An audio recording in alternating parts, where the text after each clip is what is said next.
Hey, I'm Rob Patz. Hey, I'm Jason Webb. It's Thursday with Thrive with Rob and Jason. Another Thursday here, Rob. We are here. It is rolling towards. Do you feel summer in Colorado yet? Are you Uh, feeling summer at yes, all?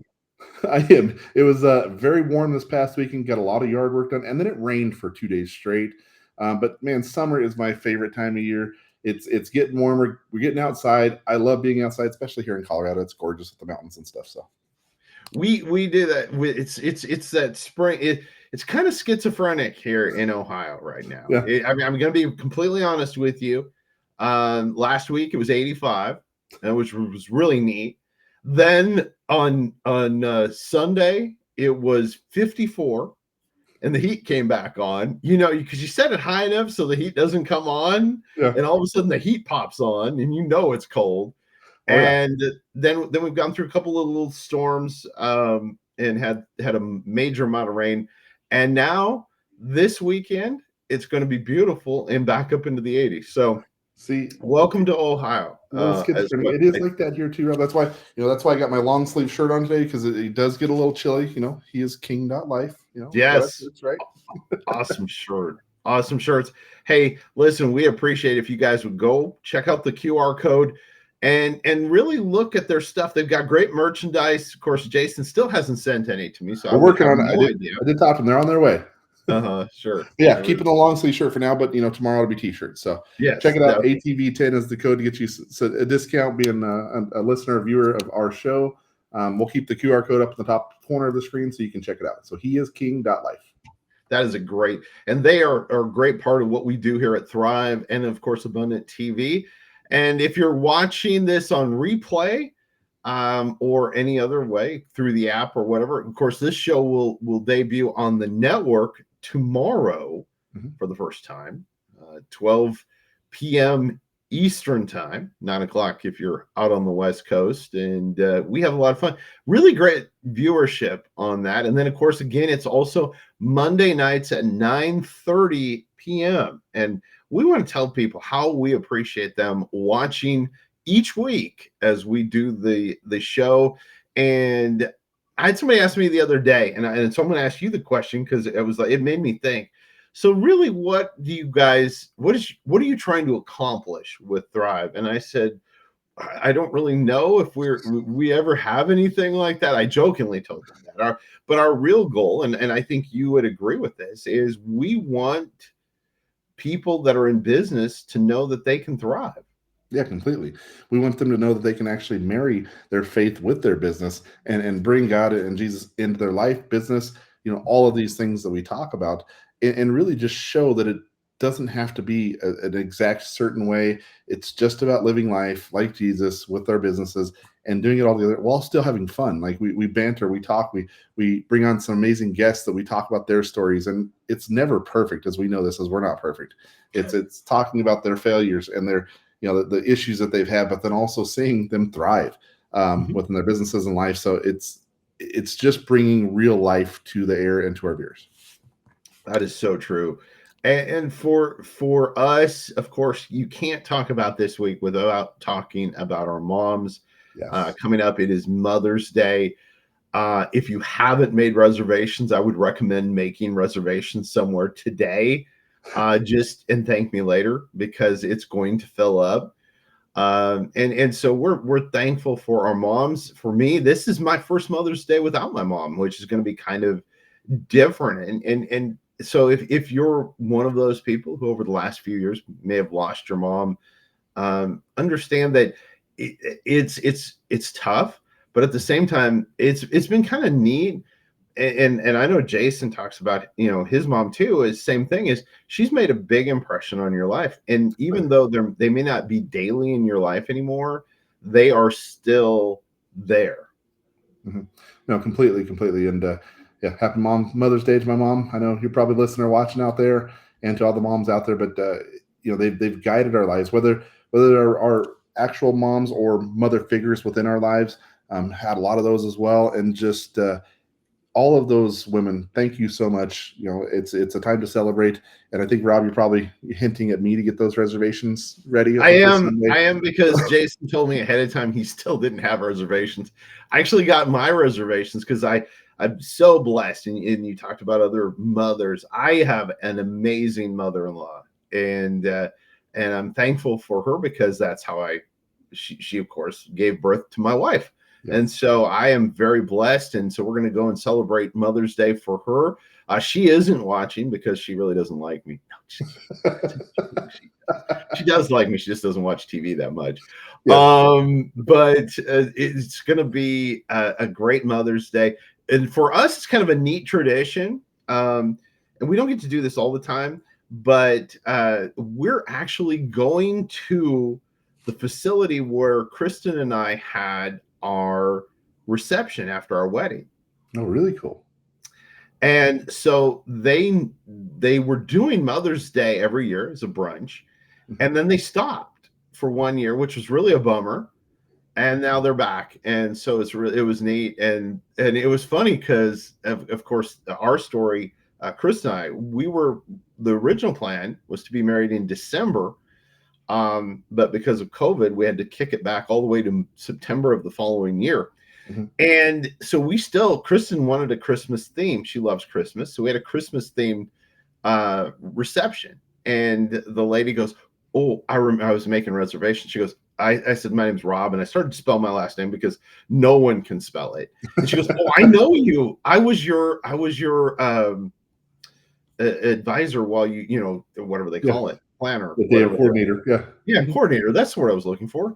And she goes, "I remember. We still talk about it. And we show pictures because of what we did." And it was neat because we had, not to tell this whole long boring story, but we had like a three-piece stringed trio out in the entryway, and it played and all kinds.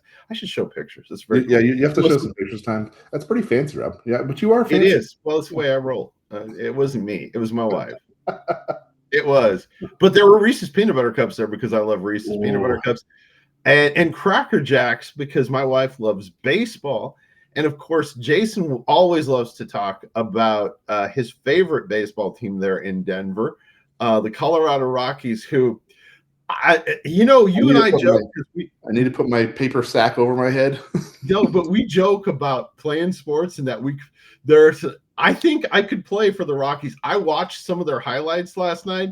I haven't played baseball since 5th grade, but I got this. I'm telling you, they are on pace for a record year, though, Rob. Like, you got to understand this. It's something that's baseball is a very old sport, and they're going for a record this year. The worst team ever. Like, I mean, like, and that's really saying a lot because you really have to be bad. you have to be like above normal bad. You have to be like bad at a new level. Yes. So here's my thought. Here's my thought on this, because I'm not a huge baseball. I'm not like I don't do scoring or anything. Like when I go to enjoy the game. So I'm not one of those people that does the scoring and all. Yes. My wife does. My wife she's got the whole thing and she sits and scores the whole game. But my question is, and this was something I was going to ask you, and so you don't know this because I didn't prep you for the question, but do you think if you had the bench players from the Dodgers as your starters, would your team be better? Yes. I was wondering because I was sitting there, I was reading about the Dodgers, and of course, they're an incredible team, and just I like them about a step above the Yankees, who I would rather see them leave the league than anything else. Agreed. And the Dodgers, both those teams, they just spend so much money. They have the talent because of the money. So this morning I'm looking through my highlights and stuff because check the Mariners score because I'm still a Seattle Mariner fan, and I was sitting there going, I bet that the Dodgers, I'd watch the Dodgers highlights, and some guy they brought off the bench, a pinch hitter, and I'm going, if you put him on the Rockies, he would be a starter. And And yeah, it's a rough season for you guys, and hopefully It at is. some It point. is. It is. We talk about awards and things, Rob. Our Yes. guest today talk about awards, man. Yes. He's got more than both of us combined. Yeah, including like my little league trophies, like I was telling him Yes. earlier. I would have to like dig through like my participation trophies. Yeah, and his trophies are quite large. But Yes. hey, Rob, today, so our guest today is a creative powerhouse with a deep heart for justice. Dan Brown Jr. is an 11-time Emmy Award-winning and many other awards. We'll talk about those. With the sound designer and the founder of Crime Sonics, a company transforming true crime storytelling through powerful, emotionally driven audio. Now, Dan has stepped into a bold new role as the director of a gripping new documentary, Girl Forgotten: What Happened to Brianna Wells, a project shining a much needed light on a cold case that's been ignored for far too long. Please welcome Dan. Man, I tell you guys, it's a pleasure to be here, Jason Rob. Sorry, it is. It's a privilege and it's a pleasure, and yeah, awards. That's cool. Justifies what you're doing, or at least makes you feel good. But I tell you, like, you don't do it for the awards, right? You do it for the passion of the craft, and like, that's just kind of like icing on the cake. I don't know. I think I would be carrying an Emmy around with me. I'd like, I'd be going to the grocery store. It would be in the cart with me, and have somebody like, "What's that?" And I'd be like, "Well, this is my Emmy." I saw a photo years ago of Tom Hanks where he like taped it to the hood of his car like a hood ornament. I always thought that would be kind of funny. Yeah, there you go. Yes, that would be awesome. Yeah, that would be really cool. But man, just listening to your stuff, you are incredibly talented. Tell us some of like the journey that you've had in sound. Like, why did you get into this? Man, that's a great question. I'm going to paraphrase the Bible chapter, Bible verse Bible. There's a scripture that talks about anything that you do, you can do it unto the Lord. Anything that anything that you're doing, is apart from sin, of course. And years ago, when I won't go on to the long story now, but like when I had the idea, like maybe I should write music for television shows. Honestly, I started listening to the music in the crime shows, and that's where I could hear, like, I heard a lot of guitar music. I heard sounds that I was used to hearing. And I also heard a lot of things that I didn't know, like how those were being produced. Looking back now, it's just like pretty common sound design and, dark and mysterious things. But at that time I was like, what are those sounds? Like, this is crazy. I know what guitars and drums are, but I don't know what that other stuff is. And it just seemed like it was in that world that I could find a home. And so I just remember we're watching Dateline, and we were living in Denver at the time. And I told my wife, "Perfect, that's where I'm at." I love it. Yeah. We were on. It's been a long time now. So the main highways, that's 25. Yes, sir. Okay, and then you're going north on the 25 up to like Westminster, Broomfield. Yep. And then left on 120, right? Down that way, and then in that area there was a place called Bradburn Road. You know where that is? I know exactly where it's at. They're at Bradbury Ranch. Yep, that's 20 minutes from me. Yeah, and those they're real kind of swanky townhomes, right? Yeah. They were when I lived there. It might not be now, cool. but they were. And so we were living right there, and I remember telling my wife, like, "Hey, I think we're gonna move to Hollywood, and I'm gonna figure this out." And she's like, "Okay, let's totally go with it." I was like, "All right, let's go." That is cool. That is really cool. So tell me some of the projects and things that you've worked on that maybe our audience knows about. It's a big list, man. It's a big list. So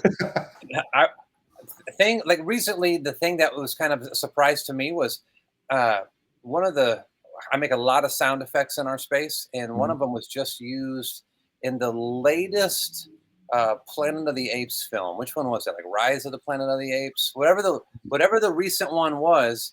Now, from our recording, this has probably been a year ago. Yeah. I'm not always notified. Not up to it, yeah. Until, like, much later, transparently, when the check comes. And so, I'm going through our statements, and we're always on lots of the crime shows, the 48 Hours, the Datelines, you fill in the blank crime shows. But then when we see like the big trailer from time to time, I still kind of like that because it's not. There are composers, that's their focus. That's their life. Like they're going after that. That's not mine at all. And so when I see it sometimes, I'm like, that's kind of cool. I'll hang the poster. I love it, brother. I love it. I know you've already kind of touched on this here, but you are very open about your faith. And how has being a follower of Christ like shaped the way you approach your creative work? Because that can be different, right? Well, man, that is such a lovely question. I would say, with full disclosure, for too many years Mhm. here in La La Land, Hollywood, I have not been so vocal about my faith at all. And if anything, I've decided that it was like the right thing to do, which was the wrong thing to do, which Mhm. was to hide that light for a while. As you know, and not to get on some sort of soapbox, that Hollywood is a very questionable place. Yeah. It's run by questionable people with questionable motives. For years, we've had the wrong kind of messaging coming out across all media. It's dark, Mhm. and as it gets darker and darker and darker, you know, us as believers, we have to shine our light for Yes. Jesus, Mhm. and specifically the Jesus of the Bible, like Yes. the biblical Jesus. And so I've said it before, and I'll say it again. Um, every other way that says it is the way is wrong. And if that Mhm. is offensive, then start reading your Bible. It's not my opinion. It's Yes. what he said. It's what he said. And Yep. so, I'm kind of veering off course from your question a little bit, but That's okay. I didn't want to say like I've been like this out loud on fire for Jesus Christian over the past decade. That's not what it's been, but that is exactly what it is now. And that's amazing. And that's what And we just talked about with Rob, Rob, myself, about our goal with the show, about being able to marry God with our work. we have to. And it's not always the case that happens. And just seeing you and your story there, now you're bringing it back to the fold. So that's incredible. One thing I do want to bring in, as you directed this new movie about Brianna Wells, this thing is super incredible. Like it's an investigative story. I would love for you to touch on that, and really talk about that emotional side, because it's so powerful and emotional. What made you decide to do this and go about this case specific? Yeah, we had the privilege to speak at CrimeCon, which is Mhm. part of Oxygen Network or presented by Oxygen Network. It was in Austin, Texas, and we're in Los Angeles. So we decided to drive it. We had like a trade show booth. I was presenting. I needed to bring a bunch of equipment, Yeah. and it was on the way back from Texas back to LA. We're driving through Phoenix, and bro, I love Phoenix. I love it. I vacation there all the time. I would go 2 times a year just to hang Yeah. out. Just love the desert, love the cacti, love the heat. Some people Mhm. don't like the heat, but at night in Phoenix when it's like Yeah. 99, man, I love it, dude. My Love it. parents are down there. They love it. Yeah, I I get it. love it. We always stay in Scottsdale. Like I Yep. feel I don't need a map at all around that area. I've been there so much. I just cruise around, second home. So uh, I just remember telling my son, like, we had been doing short form content, and I really wanted to do something bigger, give Mhm. back, not just like, to paraphrase majorly, just like I feel like we're just making money off crime. And it's like, these are real people, these are real stories. My spirit's checked. I want to do something Mhm. better. Started poking around in Phoenix because I thought, if I'm going to work for possibly years on a project, I might as well do it in a place I love. Exactly. And yeah, we narrowed it down to 4 different stories of cases, 4 different Yeah. families. One I couldn't get any contact with. Another one, I think I actually interviewed the guy that murdered a lady. I Wow. have that conversation still, but there's reasons why that one didn't go forward. There was another one where I have become friends with this woman. Her husband Mhm. was tragically murdered, and then there was Brianna's story. And when I started poking around, and I couldn't really find anything out about Brianna, this cute little 17-year-old girl, that seemed interesting to me. Like, Wow. Yeah. That how just is disappeared. Mhm. yeah, like how is it that there's a 17-year-old girl murdered in an alley in South Phoenix? Now, at the time of this recording, it's been 10 years, Wow. and no one's really ever talked about this. Like, nah, Mhm. I gotta dig into this one. So we've been digging in. It's done now. It's behind me back here. So Yeah. Yeah, I got the trailer up here on the screen here, guys. Check that QR code out. You can check it out because it's coming out. I watched the trailer. I've watched a lot about this. I've heard the story. Like I said, my parents live down that area. For you to bring this to light, this is incredible. And the way that you did this, just with you were again immensely talented in the way that you brought the cinematic effects, the camera work, the sound. You put all of these pieces together in creating this, and this is just a really cool documentary. It's very sad, but these things need to be brought to light. And you I know you get into telling these hard stories, and it does got to bring a lot of weight on you going through a lot of these things in the crime world. Like, what's the biggest challenge you face, like emotionally, spiritually, professionally, all of these, while doing these films or working with this space? Because that's got to be difficult. I would say in regard to this story, Mhm. you don't want to say like caring too much. Brianna was not my daughter. Yeah. She was murdered at the age that my son is. My son is Wow. 17. Wow. He wasn't when we started. He was much younger, but Yeah. he's the same age. The woman that you see in the graphic there in the poster, Gina is not Brianna's mother either. Mhm. Gina Mhm. is friends. Well, let me clean this up. So Brianna was murdered tragically in an alley. She has a friend named Bridget, and Bridget's mom, Gina, is who you see in the poster. So even when we were poking around this story, finding out that here's another woman who's invested all this time, all this energy, Mhm. all this effort, I realized fairly quick that okay, that's the story here. Mhm. I really appreciate the compliment on how we shot the film. You can see it in the trailer. The film isn't shot like a normal documentary. No. And I would say it's not a normal documentary where a lot of like crime TV, which we work on, and I'm thankful for.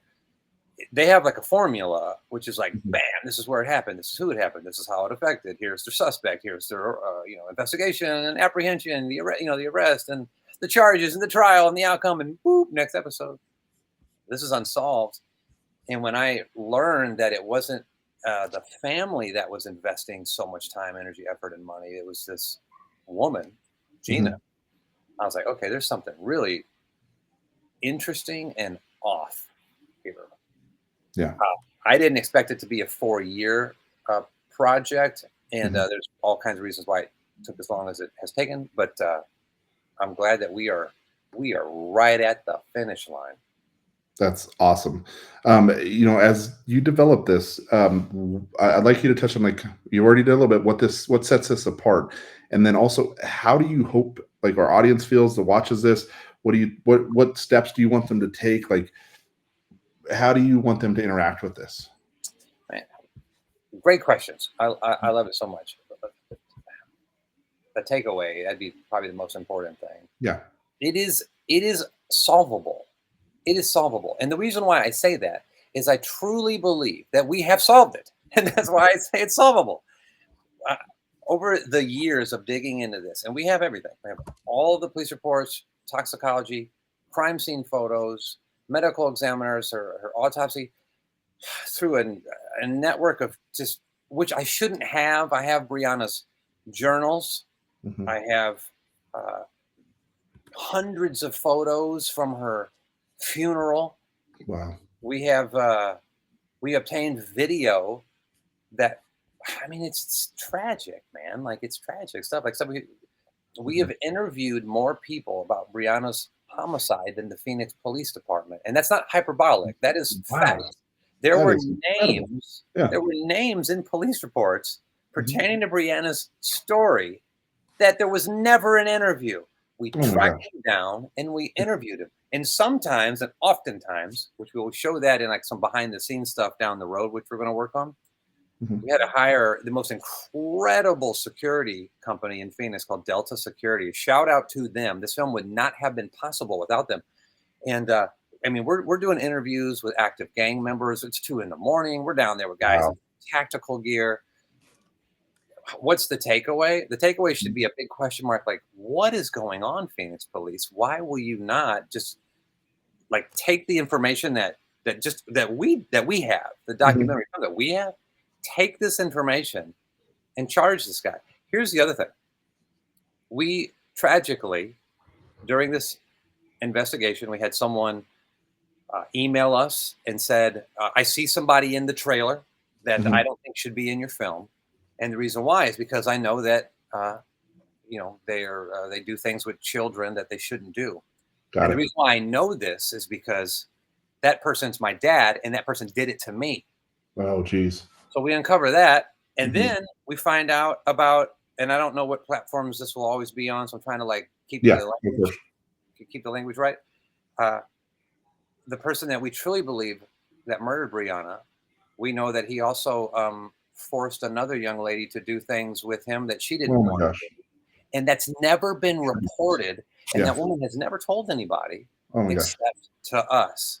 And it took about almost the entire 4-year period of me like really just like not relentlessly in some sort of harassment way, but just like every couple months I'd reach out to this person. I knew they were connected somehow, and I would say like, I'd really love to talk with you. I'd love to have you in the film. Ultimately, we didn't have that, but we had a long, recorded conversation. So things of that nature. We find out that the Department of Justice launched an investigatory probe into the Phoenix Police Department while filming. So it became like a whole thread. Wow. So yeah, it went a lot larger. Yeah. It went a lot larger. And so like, again, it's like, you think you're just making a film about a girl that was murdered that no one was talking about, but then you end up making this film about a girl that was murdered that no one was talking about in a government that's investigating a police department that just has not done the legwork. That is not an insult. It's just the facts because we did it. You guys did the legwork. You put the work in, which is incredible that you guys took that initiative, and then all of the extra things that are coming along with that.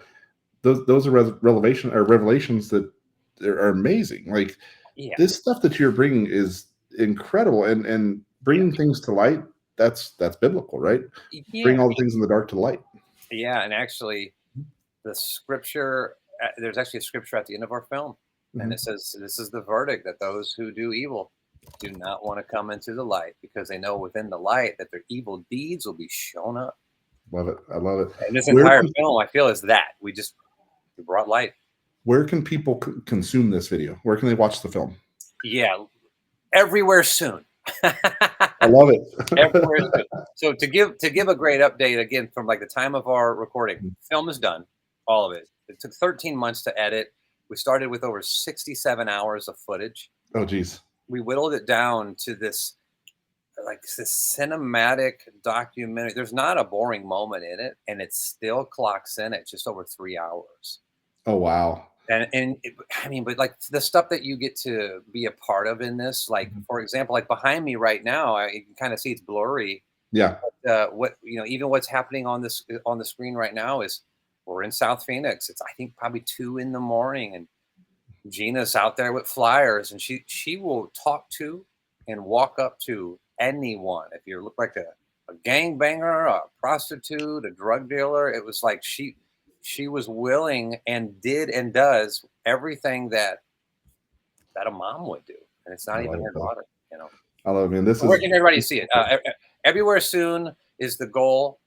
We got some great meetings next week, but I would absolutely expect it on your Amazon Primes and stuff like that. It'll be everywhere. I love it. Dan, this has been incredible, man. Thank you so much for being a guest today, talking about this story, talking about what you guys do with Crime Sonic. Incredibly talented individual. Check out more of what Dan's doing. So thank you so much, Dan.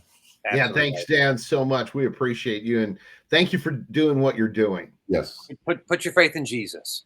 Amen. Love it. Wow, where did time go? It goes by way so fast. And Super appreciate fast. people like Dan and what he's doing to bring light to things that need to be shown in the light. So, man, we appreciate it. Check out Dan's stuff and go out and thrive.